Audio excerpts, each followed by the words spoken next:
Greetings, wise ones. This is Melissa from 8th House Wisdom.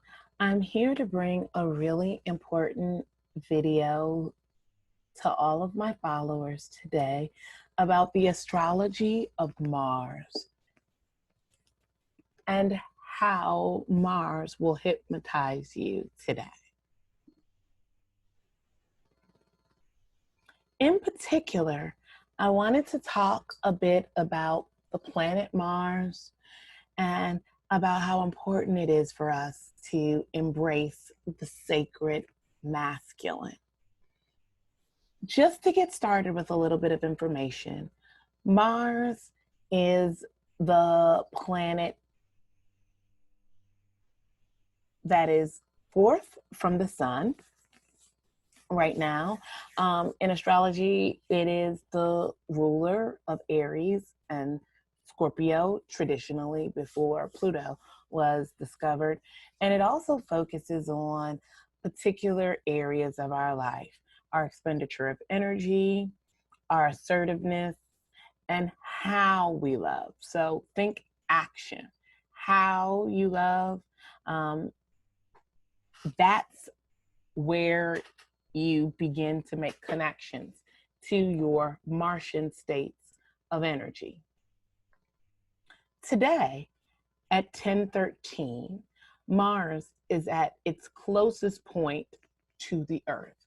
So if you go out into the evening sky today, you'll be able to see Mars as soon as it begins to start getting dusk, looking like a kind of red apparition or reddish star in the sky. This particular aspect only happens once every 2 years within a Mars cycle. And Mars cycles run from about 24 to 26, 28 months, depending upon the time of year. It's variable in its movements. Mars is also in retrograde right now. And that means that its energy appears to be moving backwards. And Mars, being the planet of energy and activation and passion, also sometimes associated with war, definitely does not like to be shifted to moving in a backwards fashion.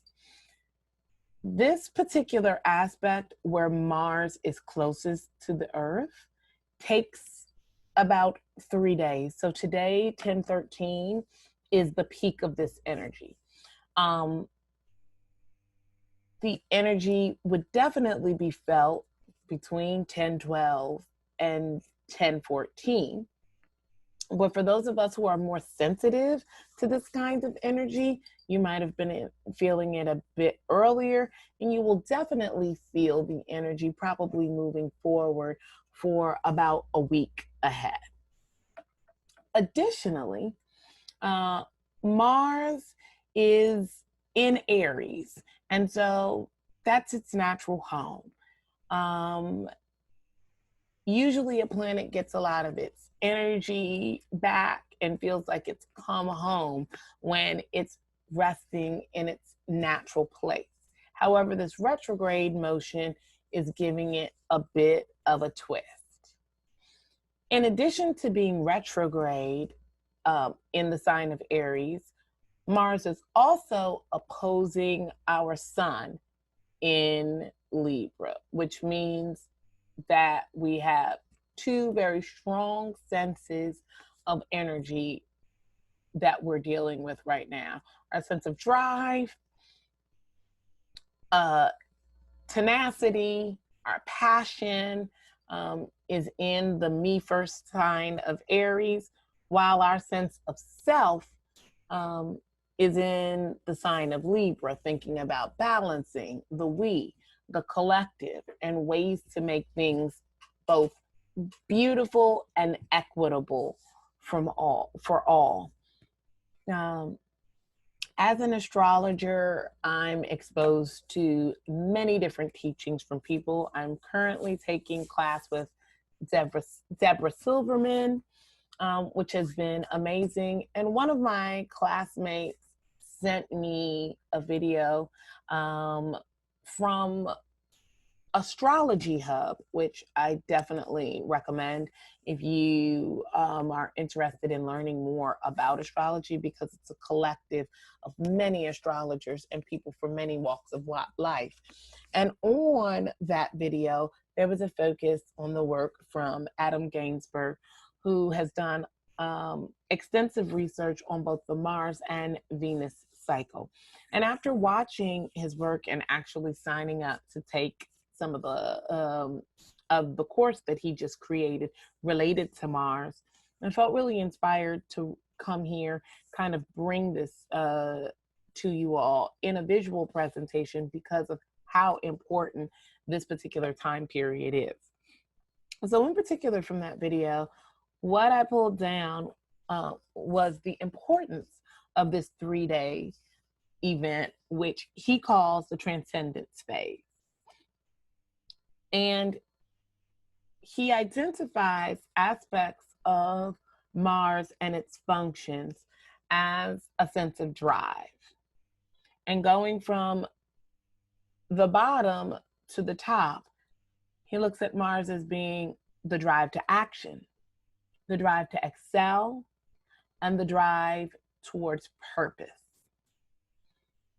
He really clearly describes Mars as the instinct to do what we are, not think about it, not be it, but literally take our inspiration and immediately turn it into a tangible form of relation, action, activity. And so that's the space that we're in right now. In addition, he talks about what the sun opposing Mars means, and that is imbued with a universal energy in support towards purpose. That could be our singular purpose, with the sun hanging out in Libra, which represents the collective. That can give us a lot of energy and a lot of thought and support towards thinking about our collective purpose. He describes the Transcendence Phase as one of the most powerful phases in the transition, the 2 to 2.5 year transition that Mars makes throughout the zodiac.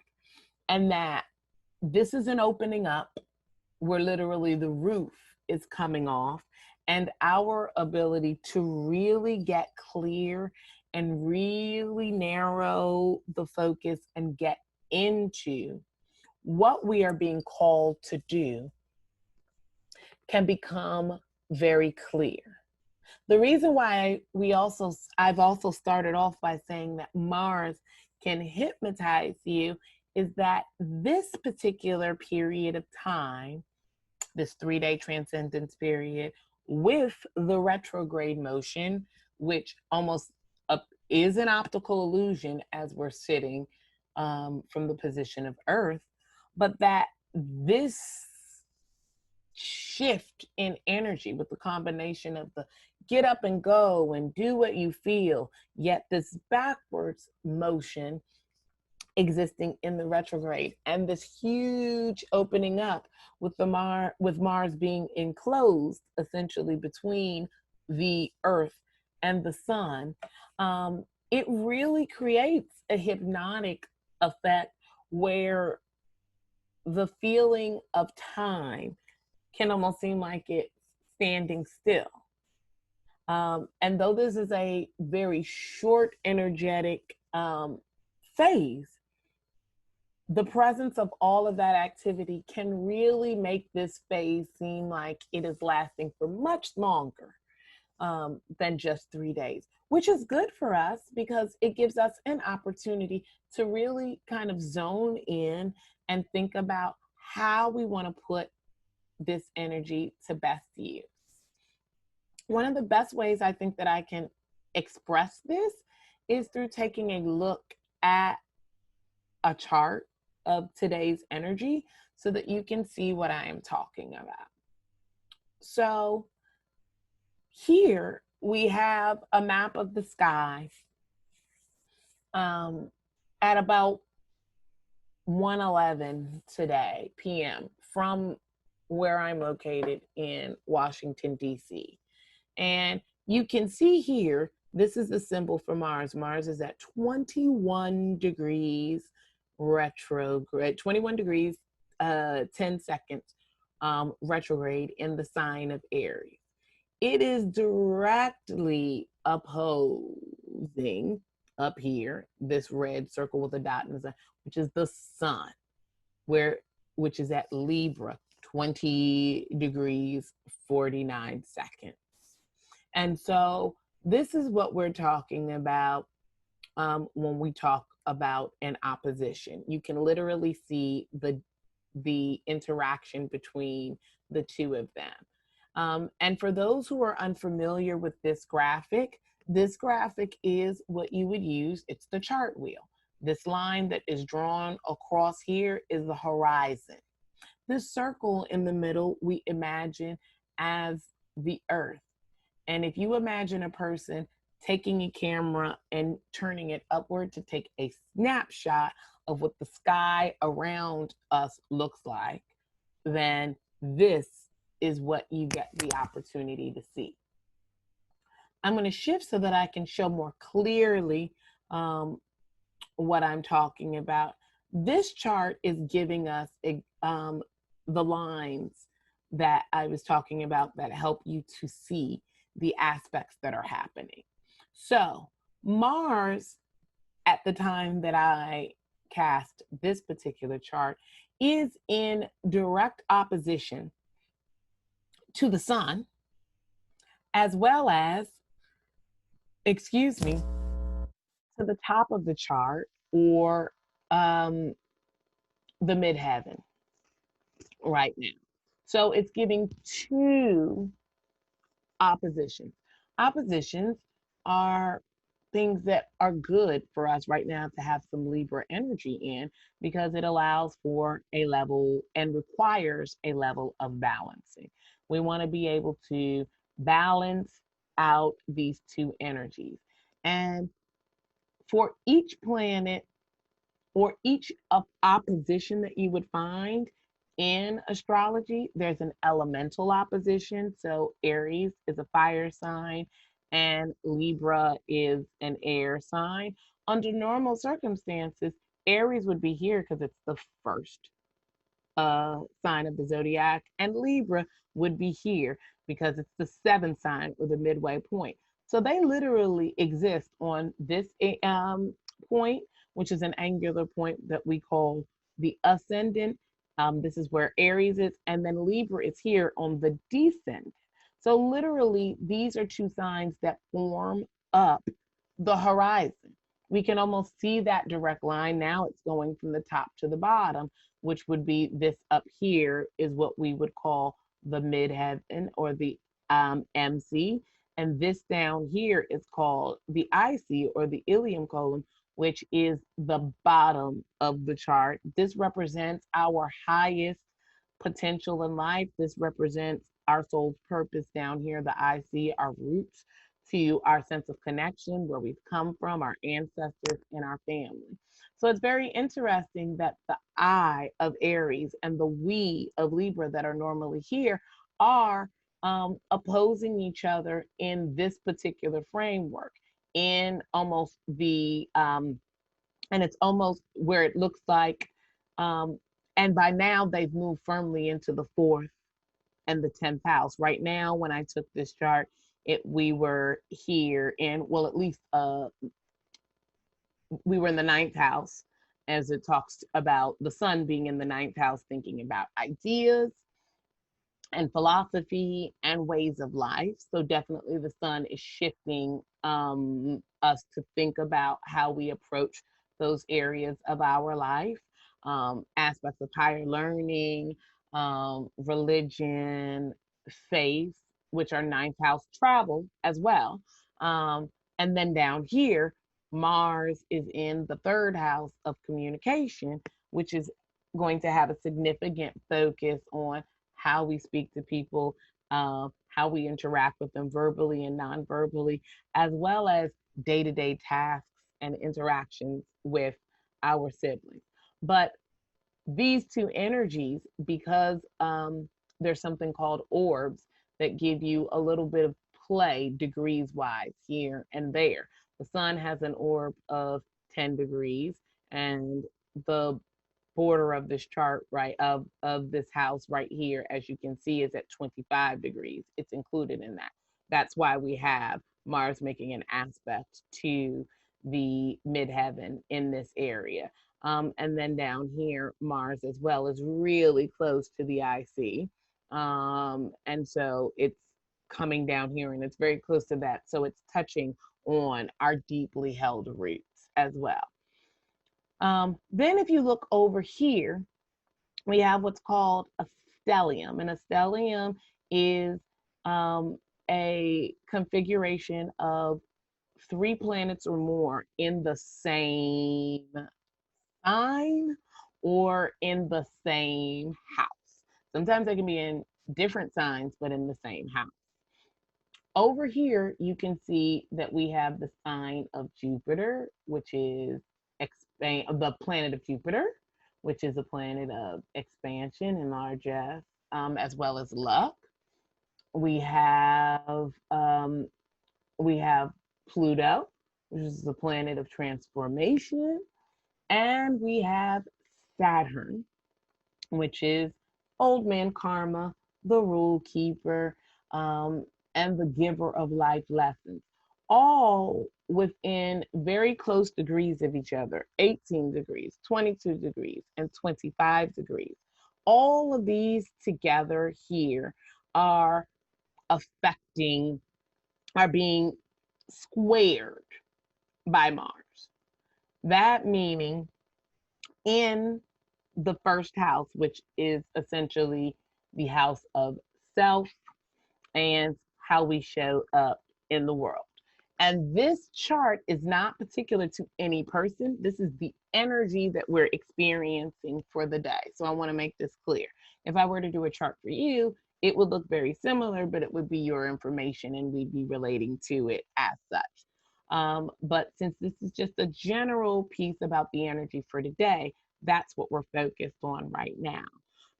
A square is also what we would consider to be, as many astrologers consider to be, tension in terms of energy. And so if you have red lines in your chart, these are places where we expect there to be aspects of growth and opportunities for us to be able to, let me see if I can really kind of bring this in, giving opportunities for growth and to really be able to, excuse me, to really be able to expand, which goes, I think, wonderfully with the idea that we are moving into a space of transcendence. So these particular planets here and this planet here interacting with this planet here are giving us across angular points in a chart, as you can see with this being a circle, almost the tip top of the chart, as well as the bottom of the chart. These energies are really showing up in ways that are allowing us to grow in this transcendence. This transcendence is pushing us towards looking at and dealing with the sense of tension that's coming up to really ask us, what do we feel instinctually that we want to do? And how do we think that we can best make use of the natural urges that we have during this seemingly hypnotic period of feeling like time may be standing still, and where you may have felt focused on one particular energy only to then have yourself move with within your energetic kind of sphere and feel like I was really on doing this right now, and all of a sudden it just shifted, and now I feel like I want to do this. This may be a subtle yet universal shift within you that's urging you towards the tasks that will help you to blow the roof off and transcend your current state of reality, to draw down the positive and useful pieces of information that can be gleaned because of this current transit right now. So again, as we're looking at these particular areas, Mars, again, thinking about our drive to action, our drive to excel, and then our drive towards purpose, which is, again, being altered and augmented by the sun up here, which is giving us very clear information about thinking about a deep sense of purpose for everyone involved, not just ourselves, because Aries is the me and Libra is the we, and the sun is giving this universality of thinking about a we purpose. So you may be grappling with, how is the work that I'm going to do going to serve me and the collective in great ways, as well as getting information and experiencing a level of tension, be it that this energy may be moving backwards, but you want to feel expansive in the work that you're doing, or you want the work that you're going to do to go far and wide. With Jupiter, you want this work to be deeply penetrating and transformational as we're dealing with Pluto.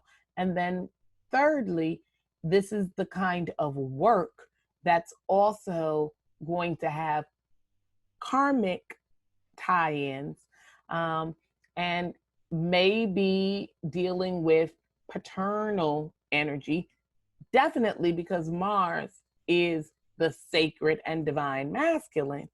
And there are echoes and shades of this here when we deal with Saturn as well. But also in looking at how close we are to the borders of the 4th and 10th house, there's also that interplay of career and career in the 10th house, home in the 4th house, aspects of the mother, divine mother, and the divine father.